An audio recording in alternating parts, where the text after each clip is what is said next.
Assalamualaikum warahmatullahi wabarakatuh. Alhamdulillah, pada kesempatan kali ini kita akan melanjutkan materi daripada prakarya dan kewirausahaan pada pertemuan ke-6. Mari sebelum kita mulai, kita buka bersama-sama dengan membaca bacaan basmalah. Bismillahirrahmanirrahim. Semoga bisa menjadikan lancarnya kegiatan pembelajaran pada kali ini. Kita lanjutkan tentang pembahasannya adalah tentang usaha jasa profesi dan profesionalisme. Ada dua kata yang menarik di sini, yaitu profesi dan profesionalisme. Jadi ini ada beberapa bahasan tersendiri. Kita akan mempelajari tentang pengertian usaha jasa profesi dan profesionalisme, terus merancang daripada usaha tersebut, memproduksi usaha dan menentukan harga jual daripada usaha jasa profesi dan profesionalisme. Mari kita mulai. Ini ada gambar tentang seorang dokter yang sedang mengoperasi pasiennya yang berada di ruang operasi. Salah satunya adalah yang dinamakan dengan dokter. Ini juga merupakan profesi, dan dia akan melakukan profesinya tersebut dengan profesionalisme, dengan jiwa profesionalisme. Maka ketika kita melihat gambar ini, ajukan beberapa pertanyaan yang berkaitan dengan jasa profesi dan profesionalisme, tetapi masih tetap menggunakan format 5W1H. Who, when, where, what, dan how.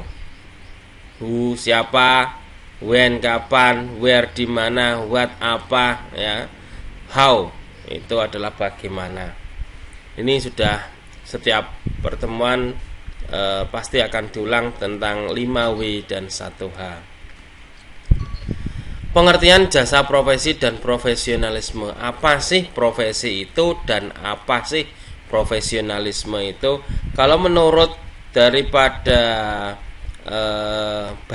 Kamus Besar Bahasa Indonesia KBBI, profesi adalah bidang pekerjaan yang dilandasi pendidikan keahlian. Jadi kalau ingin punya profesi, kalian harus punya keahlian. Keahlian ini apa? Termasuk salah satunya adalah keterampilan, kejuruan, dan lain sebagainya yang dalam bidang tertentu. Pendidikan ini bisa berarti sekolah, bisa berarti kursus, bisa berarti kita mendalami secara otodidak dan lain sebagainya. Tetapi benar-benar kita punya keahlian tertentu. Kalau yang profesionalisme adalah mutu, kualitas, dan sikap yang merupakan ciri suatu profesi atau orang yang profesional. Ya, jadi antara profesi dan profesionalisme ini sudah merupakan objek yang berbeda. Profesionalisme ke orangnya, pribadi orangnya. Kalau profesi adalah keahlian orangnya. Ini bedanya profesi dan profesionalisme. Maka ketika kalian ingin mendapatkan pekerjaan yang disebut sebagai profesi, maka satu syaratnya adalah mempelajari suatu bidang keahlian secara khusus. Contohnya apa? Menjadi teknisi, menjadi montir mobil, menjadi penjahit, menjadi chef, menjadi barbershop, dan lain sebagainya. Itu punya keahlian khusus. Syarat yang kedua adalah profesi membutuhkan latihan. Jadi latihan ini akan senantiasa berkelanjutan. Jadi tidak hanya sekali latihan selesai.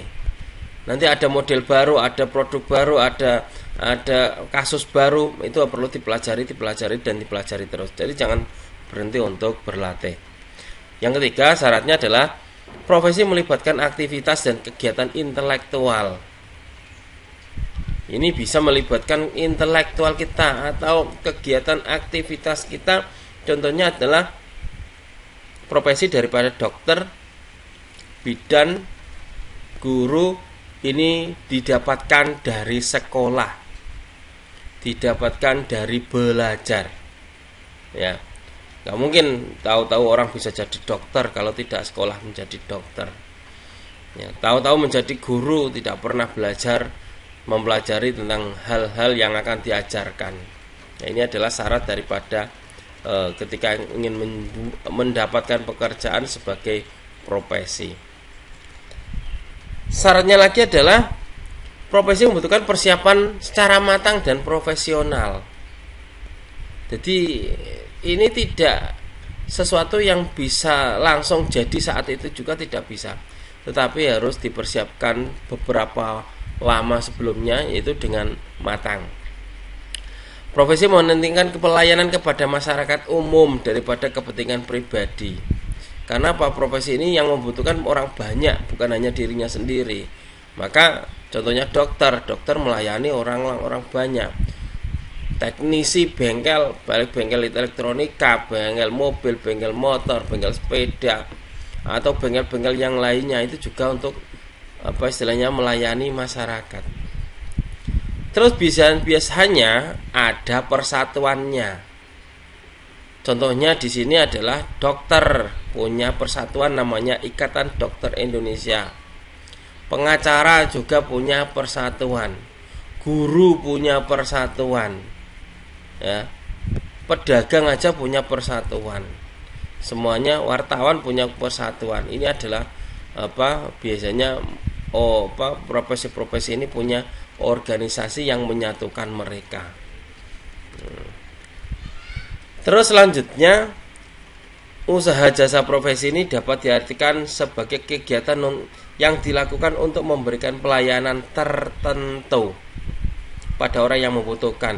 Jadi sudah menjurus ke satu hal tertentu. Tetapi semuanya membutuhkan profesi. Mulai dari rumah tangga pasti butuh profesi. Ya. Sarana prasarana perkantoran hingga industri semuanya butuh profesi. AC rusak panggil tukang AC, TV rusak panggil tukang TV, HP rusak panggil tukang servis HP. Motor rusak, ban motor kena paku aja butuh orang yang punya profesi tambal ban dan lain sebagainya. Karena ini adalah kita pasti membutuhkan orang yang memiliki keahlian di bidang tertentu tersebut untuk memperbaikinya. Gigi kita sakit, ke dokter gigi, ya. Atau mungkin bahkan ketika kita butuh perawatan wajah, kita butuh perawatan rambut, kita pergi ke salon atau ke barbershop untuk potong rambut dan lain sebagainya. Ini adalah usaha jasa profesi dan profesionalisme. Jadi peluangnya masih sangat luar biasa sekali banyaknya. Ini ada beberapa macam. Pertama, pertanian. Karena Indonesia adalah negara agraris, negara yang mungkin ketika kita lihat di sekitar kita banyak sekali sawah, maka ini adalah orang yang punya profesi di bidang pertanian. Banyak sekali, contohnya adalah jasa perbaikan mesin traktor, jasa traktor atau membalik tanah, jasa untuk menanam padi, ya, jasa untuk panen padi dan lain sebagainya. Ini adalah bidang pertanian. Selain di bidang pertanian, ya, kalau sekarang kita lihat di bidang pertanian ini juga membutuhkan orang-orang yang punya profesionalisme, mengembangkan alat-alat pertanian yang modern. Ya. Dulu menanam padi dengan menggunakan manual, sekarang sudah ada menanam padi dengan menggunakan alat atau mesin.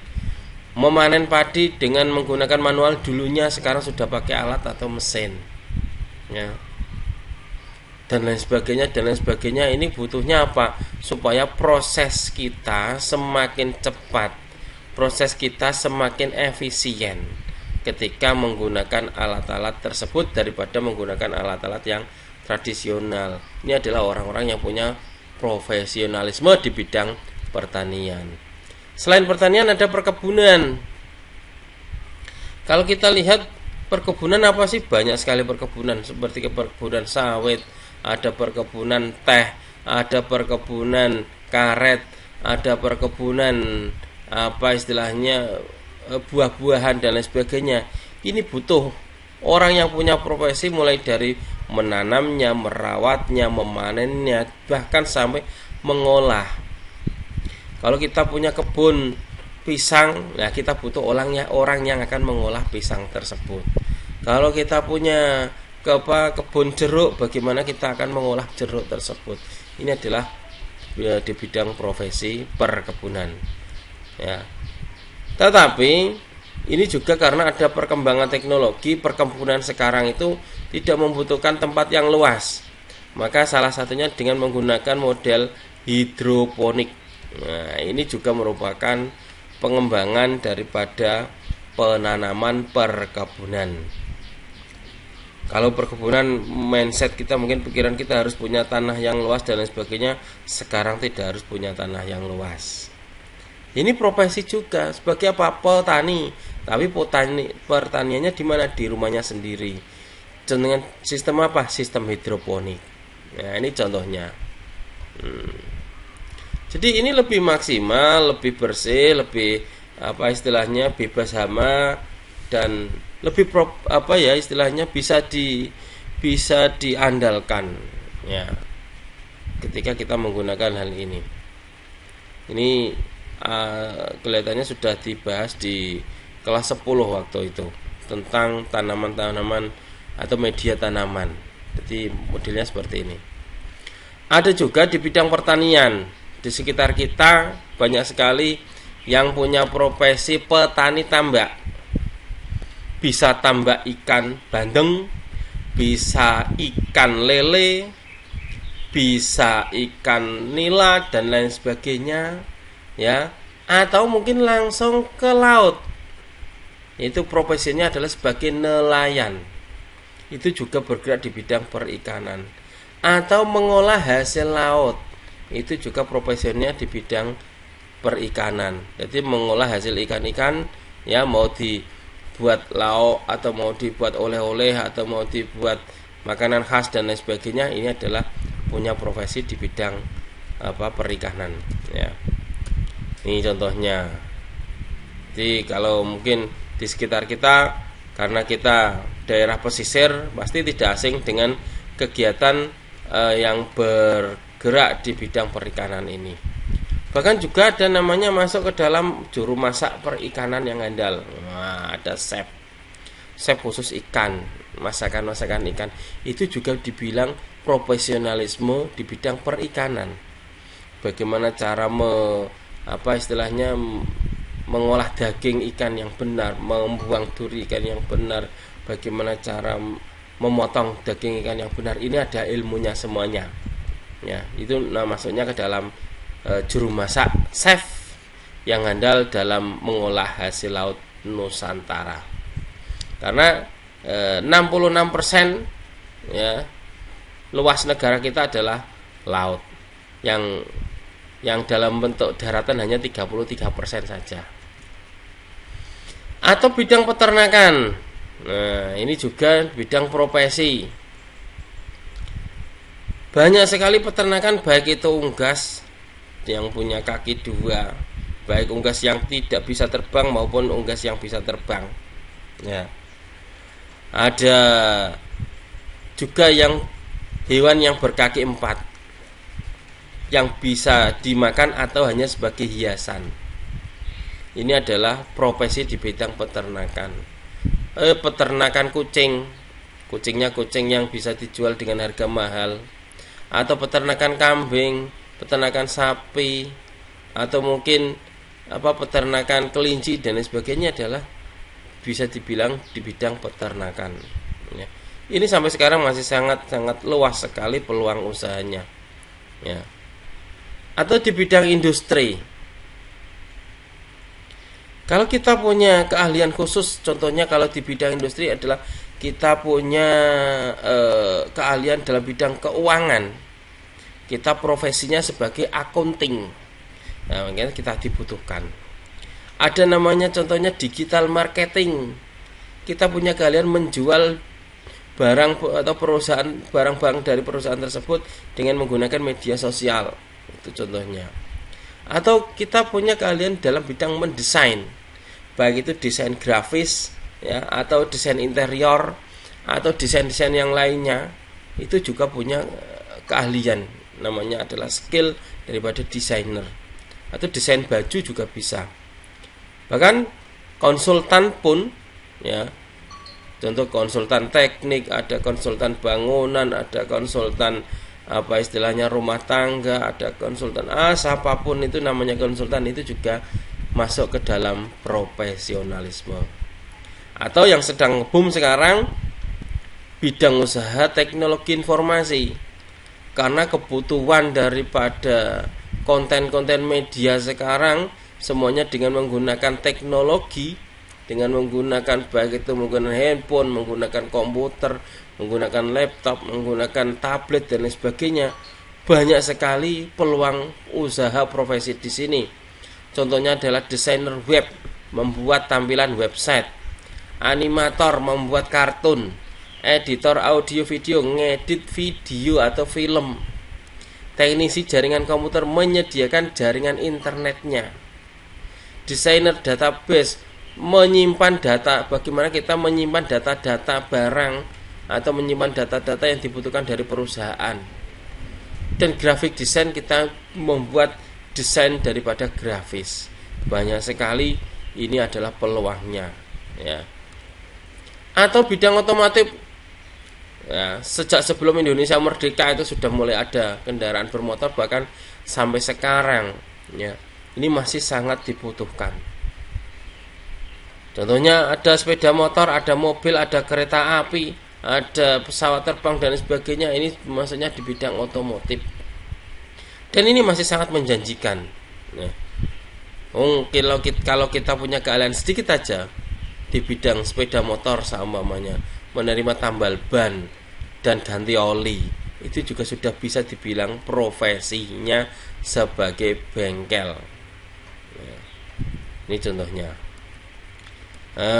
Hanya seperti itu pembahasan awal tentang media atau profesi dan profesionalisme yang ada di pertemuan pada kali ini. Sebelum kita tutup, marilah kita membaca hamdalah bersama-sama. Alhamdulillahirabbil alamin. Semoga bisa bermanfaat. Kurang lebihnya mohon maaf. Akhirul kalam. Assalamualaikum warahmatullahi wabarakatuh.